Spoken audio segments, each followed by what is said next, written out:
Assalamualaikum warahmatullahi wabarakatuh. Perkenalkan, nama saya M. Ardiana Putra dengan NPM 21411133. Di sini saya akan menjelaskan mengenai analisis SWOT dan value chain.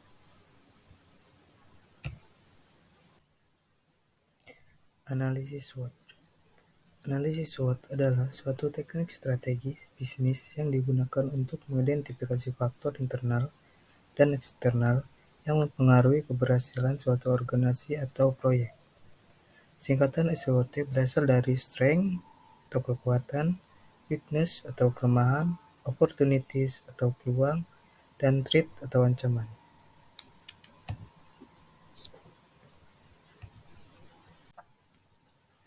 Tujuan analisis SWOT: mengidentifikasi kekuatan internal perusahaan yang dapat dimanfaatkan untuk mencapai keunggulan bersaing, menyadari kelemahan internal yang perlu diperbaiki untuk menghindari risiko dan meningkatkan kinerja, mengenali peluang eksternal yang dapat dimanfaatkan untuk pertumbuhan dan pengembangan, mengidentifikasi ancaman eksternal yang dapat menghambat pertumbuhan perusahaan dan merumuskan strategi pengelolaan risiko.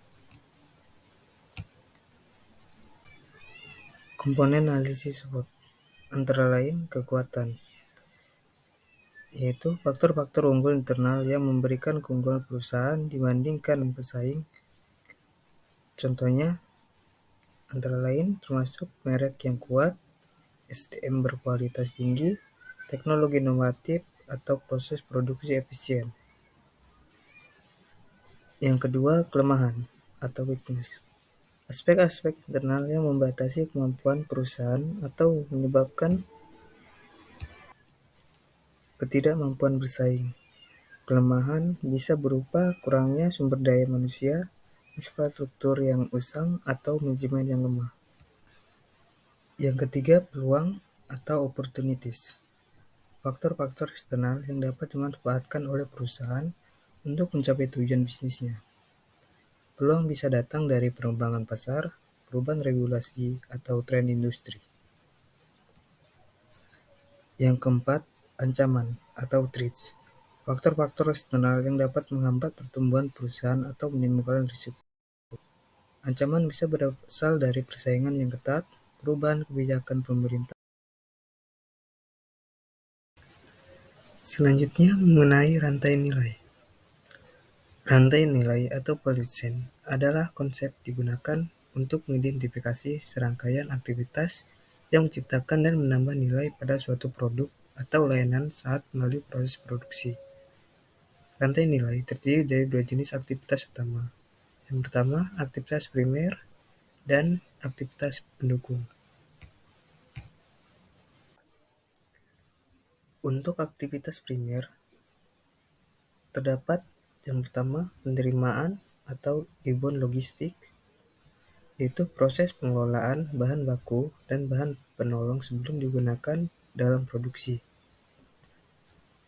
Yang kedua, operasi atau operation, yaitu proses konversi bahan baku menjadi produk jadi. Yang ketiga, pemasaran dan penjualan atau marketing and sales, yaitu kegiatan pemasaran produk dan penjualan kepada pelanggan. Yang keempat, pelayanan atau service, yaitu pemberian dukungan purna jual kepada pelanggan seperti layanan pelanggan dan perawatan produk. Untuk yang aktivitas pendukung, diantaranya yang pertama, infrastruktur perusahaan, yaitu manajemen umum, akuntansi, keuangan, dan kegiatan lain yang mendukung operasional perusahaan. Yang kedua, manajemen sumber daya manusia, yaitu proses pengelolaan karyawan mulai dari perekrutan hingga